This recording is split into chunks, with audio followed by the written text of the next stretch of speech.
Halo sahabat quality, bertemu lagi. Hari ini kita akan melanjutkan dan membahas lebih detail video saya sebelumnya terkait poin penting apa saja dan yang harus dilakukan organisasi dalam pembentukan sistem manajemen mutu ISO 9001-2015. Bagi teman-teman yang belum menonton part satunya tentang konteks organisasi sampai poin support atau dukungan, bisa klik link di caption ya, di bawah ini. Seringkali organisasi yang memiliki visi besar, pemimpin yang hebat, dan rencana yang matang, namun gagal di tahap pelaksanaan. Semua strategi runtuh hanya karena proses operasional yang tidak terkendali. Disinilah ISO 9001-2015 tahap operasional memainkan peran kunci. Tahap ini adalah jantung dari sistem manajemen mutu. Disinilah rencana berubah menjadi tindakan. Disinilah kualitas benar-benar diciptakan, diuji, dan diserahkan kepada pelanggan.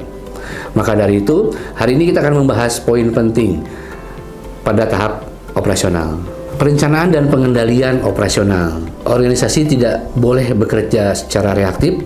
Semua aktivitas operasional harus direncanakan dan dikendalikan.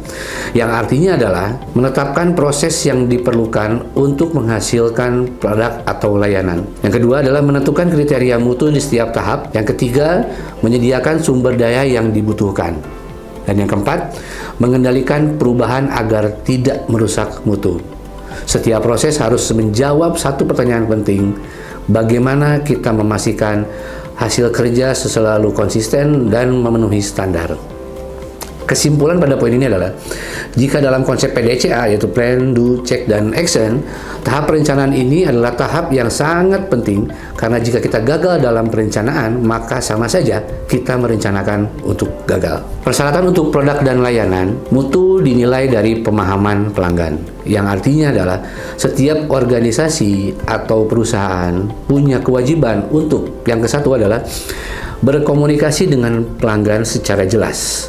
Yang kedua, memahami kebutuhan pelanggan secara eksplisit dan implisit. Dan yang ketiga, meninjau kemampuan organisasi sebelum menerima pesanan. Jangan pernah berkata ya pada pelanggan jika kita belum yakin bisa memenuhinya dengan mutu yang dijanjikan. Poin selanjutnya adalah desain dan pengembangan produk dan layanan. Desain yang buruk akan menghasilkan produk yang buruk, meski proses produksinya sempurna. Disinilah ISO menekankan poin penting dalam tahap ini, yaitu tahapan desain harus jelas. Desain memiliki input yang lengkap dan ada pengendalian terhadap perubahan desain yang terjadi, serta ada verifikasi dan validasi desain. Kenapa ISO menekankan poin-poin tersebut? Karena setiap ide harus diuji, setiap perubahan harus dikendalikan.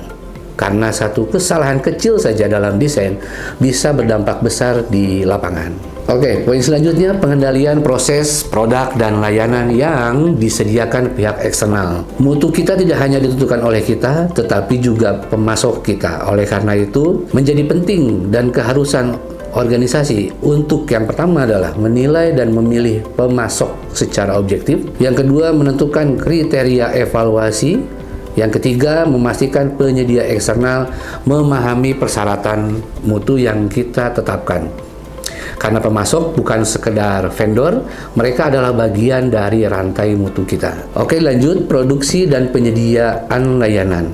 Nah, inilah medan tempur mutu. Oleh karena itu, organisasi wajib untuk memastikan bahwa proses berjalan dalam kondisi terkendali. Lalu terdapat metode kerja yang jelas dan terdokumentasi. Lalu peralatan-peralatan alat uji atau alat ukur terkalibrasi. Yang keempat adalah identifikasi dan kebertelusuran produk terjaga. Pelepasan produk dan layanan. Tidak ada produk atau layanan yang boleh dilepas tanpa bukti bahwa ia telah memenuhi persyaratan. Yang berarti ada pemeriksaan atau uji kualitas.